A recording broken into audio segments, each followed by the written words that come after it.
பிரியமானவர்களே, இந்த நாளிலும் நாம் தியானிக்கக்கூடிய இறை வார்த்தை எபேசியர் 5வது அதிகாரம் வசனம் 9 மற்றும் 10. ஆவியின் கனி சகல நற்குணத்திலும் நீதியிலும் உண்மையிலும் விளங்கும். கர்த்தருக்கு பிரியமானது இன்னதென்று நீங்கள் சோதித்து பாருங்கள். ஆம் பிரியமானவர்களே, நம்ம ஆண்டவருக்கு கனி கொடுக்கிற வாழ்க்கை வாழணும் அப்படின்னாக்க நம்மள்ட்ட இந்த நற்குணங்கள் நம்மள்ட்ட வெளிப்படுதா? அன்பு நற்குணம்னா எல்லா நற்குணங்களும் சேர்ந்ததுதான். அன்பு, மற்றவங்கள நேசிக்கிற காரியம், மற்றவங்கள மன்னிக்கிற காரியம், சகல நற்குணங்களும் நம்மள்ட்ட நிறைந்திருக்கிறதா அப்படின்னு சொல்லிட்டு நம்ம பார்க்கணும். கர்த்தருக்கு பிரியமானது இன்னதென்று சோதித்து பாருங்கள். அப்போ ஒவ்வொரு நாளும் நம்ம பண்ற காரியங்கள் கர்த்தருக்கு பிரியமா இருக்கிறதா அப்படின்னு நம்ம சோதித்து பார்க்கும்போது நம்ம ஆவியின் கனியை நம்ம வெளிப்படுத்துறவங்களா இருப்போம்.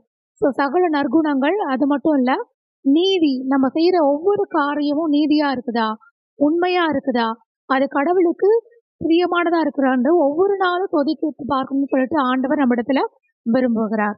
அப்படி நம்ம சோதித்து பார்க்கும்போது ஆவியின் கனிகளை நம்ம வெளிப்படுத்துறவங்களா இருப்போம். அநேகருக்கு சாட்சி உள்ளவர்களாய் நாம் இருப்போம். ஜெபிக்கலாம். அப்பா, இந்த நாளிலும் கூட ஆண்டவரே, அப்பா, அதோ கனியுள்ள வாழ்க்கை வாழ அப்பா நாங்கள் ஒவ்வொரு நாளும் எங்களை சோதிக்கத்தக்கதாய் கூட தேவன் எங்களை வழிநடத்துங்க. அப்பா, கர்த்தருக்கு பிரியமானது என்னதென்று நாங்கள் சோதித்து அறிய அப்பா அதோ எங்களுக்கு உமது ஞானத்தை கொடுங்க. அப்பா, சகல நற்குணத்திலும் நீதியிலும் அப்பா உண்மையிலும் அப்பா அதோ நாங்கள் கனிகளை கொடுக்க அப்பா எங்களுக்கு உதவி செய்யுங்க.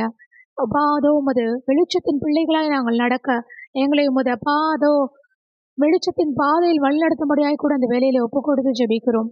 இயேசுவின் நாமத்தில் ஜெபிக்கிறோம் எங்கள் ஜீவனுள்ள நல்ல பிதாவே, ஆமென்.